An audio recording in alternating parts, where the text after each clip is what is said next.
युद्ध क्षेत्र में सभी आपके शत्रु हैं। फिर चाहे वो जीवित हों अथवा मृत, तो प्रहार करिए, अवश्य करिए, किंतु इस जागरूकता के साथ यह मृत शरीर उस स्त्री का है जो कभी हमारे राजन की मां थी, और मातृ प्रेम का महत्व यदि हमारे राजन से अधिक कोई समझता है वो आप हैं पार्वती नंदन, आप हैं। आप सोच रहे होंगे कि जिसने यमराज और मृत्यु देवी को उसके अंत तक पहुंचा ही दिया था, वो आपसे युद्ध ना करके आपके समक्ष अपने शस्त्र क्यों डाल रहा है? ये शंकाएं कदापि उत्पन्न ना होती यदि आप इनके जीवन की त्रासदी से अवगत होते। ये संसार जिस अरुणासुर को नहीं समझ पाया, हमें पूर्ण विश्वास है कि आप उन्हें अवश्य समझेंगे।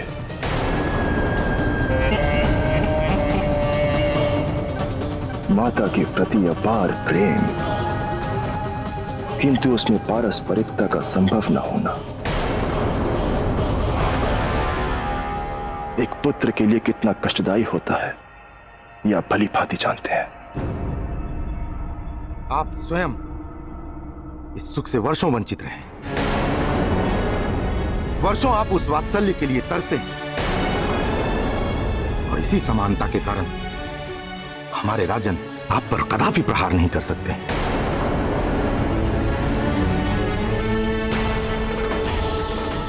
यदि इस संसार में अपने वर्चस्व का ध्वज फहराना ही अरुणासुर का उद्देश्य होता तो वो कब का कर लेते।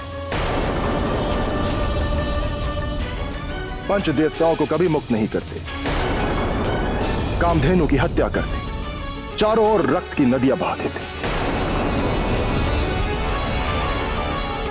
किंतु इन्होंने ऐसा कुछ नहीं किया। कभी सोचा है आपने क्यों? क्योंकि इनका संसार तो केवल इनकी मां से।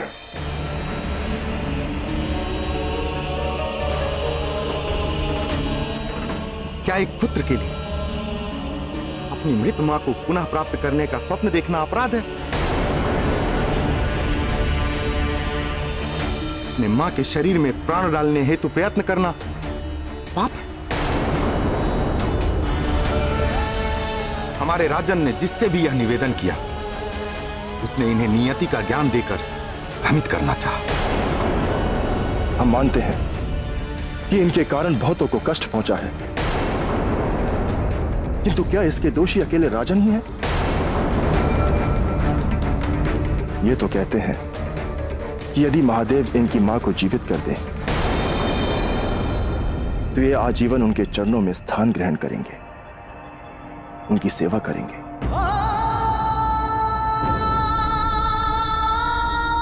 सब कुछ त्याग देंगे।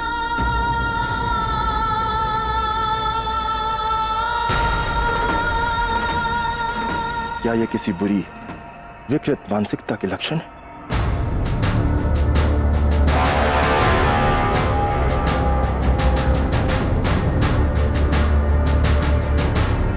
किंतु जो ये चाहते हैं वो संभव नहीं है।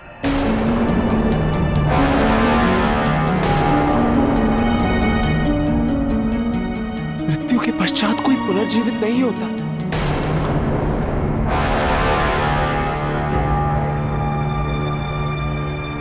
ये प्रकृति के विरुद्ध है। आपके लिए ऐसा कहना सरल होगा, क्योंकि आपकी माता को अमरत्व प्राप्त है।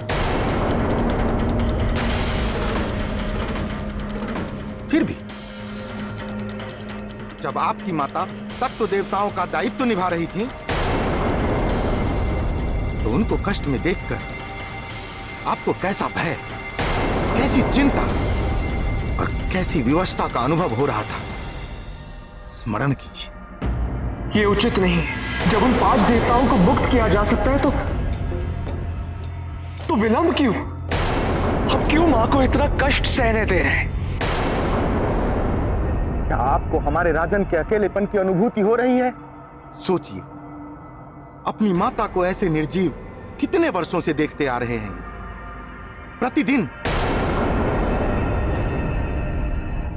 आज जब राजन यमराज को पराजित कर अपनी मां की आत्मा को मुक्त करने ही वाले थे, तो आपने यहां आकर उसमें बाधा उत्पन्न कर दी। यह अवसर था इनके पास अपनी मां को पुनः प्राप्त करने का, किंतु आज आपके कारण इन्होंने वो भी गंवा दिया। इन्होंने अपनी मां को वचन दिया था, ये इन्हें पुनः जीवित करेंगे।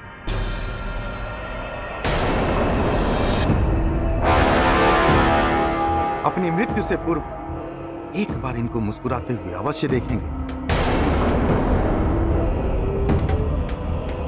और एक मां को दिए हुए वचन की पूर्ति न कर पाना एक पुत्र के लिए अत्यंत दुखद होता होगा ना।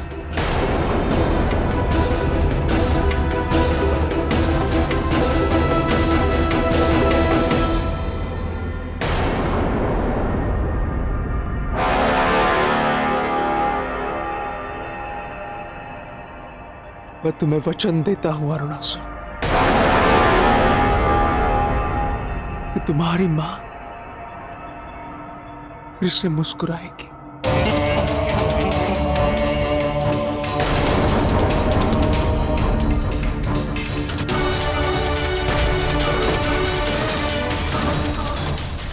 अवश्य मुस्कुराएगी।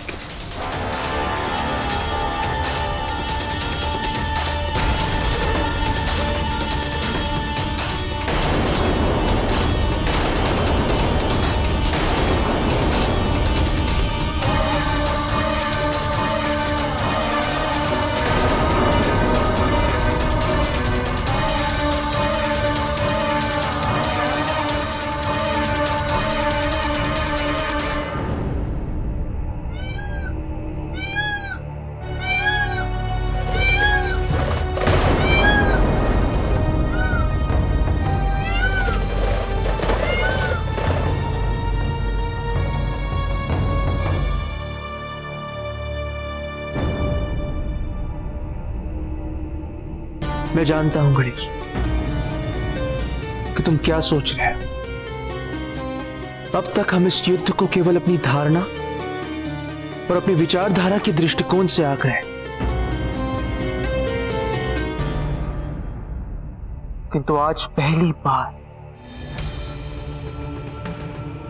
पहली बार मैंने ये जाना है कि अरुणासुर क्या कर रहा है और क्यों कर रहा है। उसका मार्ग भले ही अनुचित हो, किंतु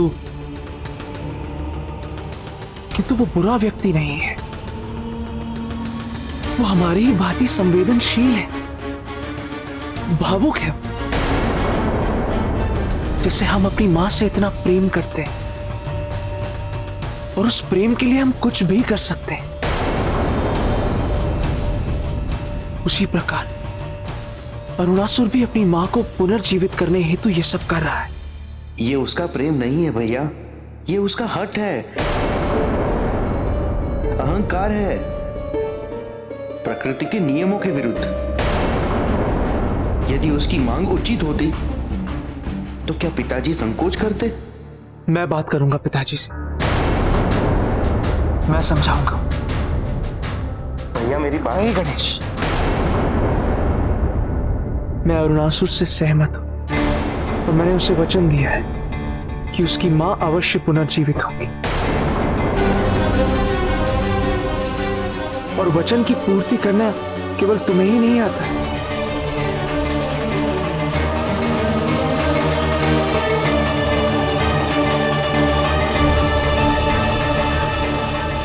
अवश्य आप वचन की पूर्ति हेतु हर संभव प्रयास करेंगे, किंतु उसका परिणाम क्या होगा, चिंता तो इस बात की है। और उससे भी बड़ी समस्या यह है कि आपने वचन दिया है, तो परिणाम चाहे जो भी हो, आपको इस वचन की पूर्ति करनी होगी।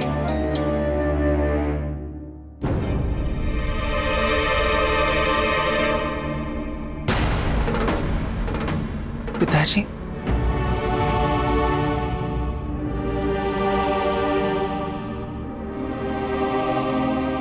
मैं जानता हूं कि आप मेरे द्वारा दिए गए वचन से अवगत हैं,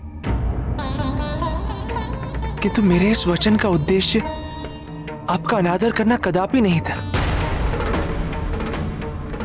मैं तो केवल उसकी पीड़ा दूर करना चाहता हूं। मुझे पूर्ण विश्वास है पिताजी कि आप अपने पुत्र द्वारा दिए गए वचन की पूर्ति हेतु अरुणासुर की मां को अवश्य पुनर्जीवित करेंगे। नहीं कार्तिकेय,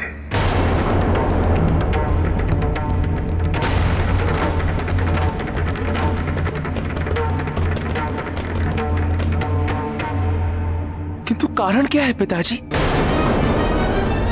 वो तो केवल अपनी मां को वापस मांग रहा है, और वो तो ये भी कह रहा है कि यदि ऐसा होता है तो वो जीवन भर आपकी सेवा करेगा। आप अरुणासुर के जीवन में सुधार का पथ प्रदर्शित कर सकते हैं पिताजी। किसी को बुराई से अच्छाई की ओर ला सकते हैं, तो क्यों नहीं?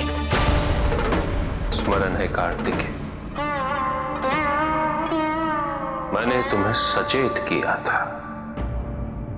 युद्ध क्षेत्र में तुम केवल एक योद्धा हो पुत्र, देवताओं के सेनापति, ना ही किसी के पुत्र, न भाई और ना ही किसी के पति। युद्ध क्षेत्र में तुम्हारा सर्वोच्च धर्म है युद्ध करना। युद्ध क्षेत्र में योद्धा का दायित्व केवल अपने शत्रु का संहार करना नहीं होता, अपितु उसके साथ न्याय करना भी होता है। तुम जिसे न्याय कह रहे हो कार्तिक, वो सृष्टि के विरुद्ध है, सृष्टि के नियमों के विरुद्ध। क्या एक बार के लिए नियम को परिवर्तित नहीं किया जा सकता? क्या इस नियम का उल्लंघन पहले कभी नहीं हुआ?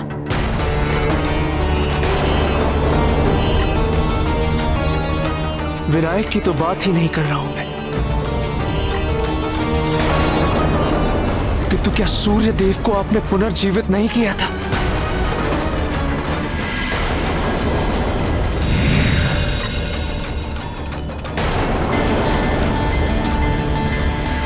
और ऋषि मार्कंडे, क्या महामृत्युंजय मंत्र का जाप करके उन्हें पुनर्जीवित नहीं किया गया था?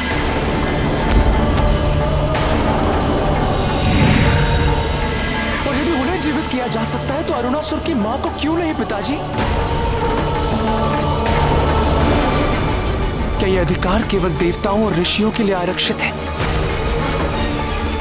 और साधारण व्यक्तियों के लिए आजीवन मृत्यु के आतंक में जीवित रहने का श्राप?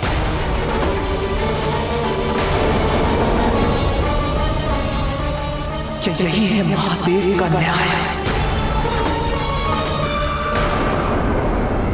क्या यही है महादेव की निष्पक्षता?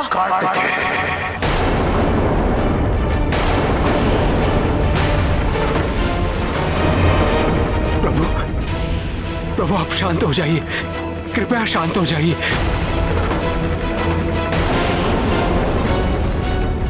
कुमार, आप मेरे साथ आइए, चलिए। क्षमा कीजिएगा नंदी, किंतु ये बात एक पिता और पुत्र के बीच की है। उचित होगा यदि आप इसमें हस्तक्षेप ना। कार्तिकेय,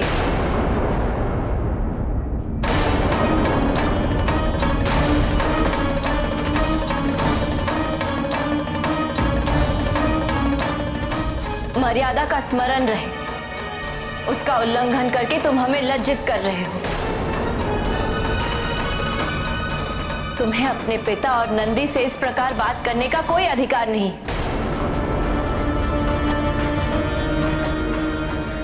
क्षमा मांगो पुत्र। नहीं नहीं माता, कुमार ने जो भी कहा है उससे मुझे दुख नहीं पहुंचा है। जाओ यहां से। किंतु माँ आप। हमने कहा यहां से जाओ। सुना नहीं तुमने? ये हमारा आदेश है। आग्रह नहीं।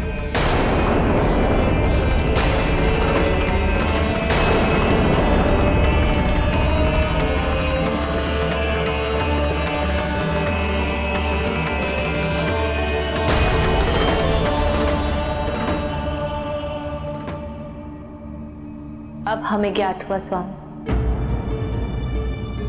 आप इस युद्ध में कार्तिकेय को लेकर इतने चिंतित क्यों थे?